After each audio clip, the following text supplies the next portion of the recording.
Right. What have you learned about board meetings and financing, the ability to raise money when a company does adopt this? Well, everything just gets a lot more predictable.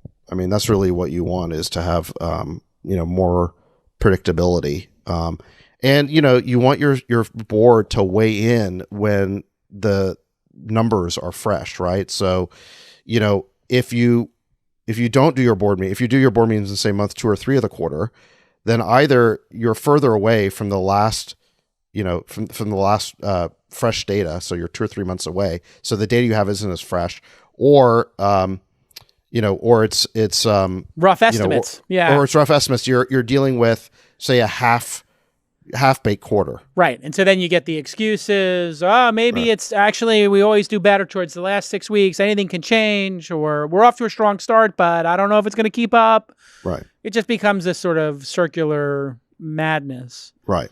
Yeah, exactly. So, and then the last piece of it is all hands meetings, which, is a very important way, especially as a company gets bigger and bigger, for you to keep everyone coordinated, is to have, a steady stream of all hands meetings. And what the Cadence does is give you the topics for those meetings. Right. So immediately, right after the end of the quarterly close, I think it's a really good idea for the CEO to go in front of the company and explain how we just did. Right? Like, what were the numbers? How do we do? Exactly. What were the sales results? Okay. Yeah. Then you're going to have a board meeting. And right after that, I like going in front of the company and recapitulating the strategy of the company. Right. So, because board meetings are a time to take a 30,000-foot view of the company and, think about your strategy. So I like the idea of, after the board meeting, you present that strategy to the board. If it hasn't changed in the last 3 months, that's fine. There may be a lot of new employees who need to hear the strategy of the company, but maybe there's some adjustments that you're making and you need to explain that. Then you've got the launch event coming up. And what I like to do is I like to put the product managers in front of the company, and you preview what's going to happen at that launch event. You tell people what's coming. Okay.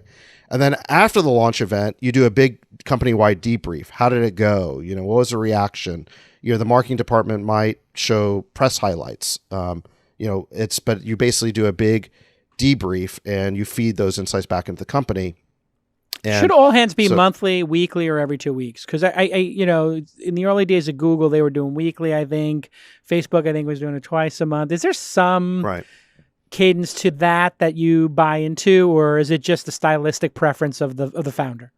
I think, every 2 weeks is fine. I think, weekly is fine too, but I think that if you want to do it as frequently as weekly, what I'd recommend is that every other all hands, you get somebody else in the company to go up and present. Got it. So I think it's good for the company to hear, especially as the company gets bigger and bigger, right? You get this compartmentalization. People don't know what's happening in other parts of the company. I think it's very useful for people to hear from the engineering leader, the sales leader, the analytics leader, and so on down the line. They can tell the whole company what's happening in their teams. So that's what I would do, because I think it gets to be a little bit much if the founder CEOs is getting up there every single week. Yeah, that's too much. A lot of you run out of things to say. Therefore, what you say is diluted. That's Therefore, you just sound like you're droning on. It just becomes too much.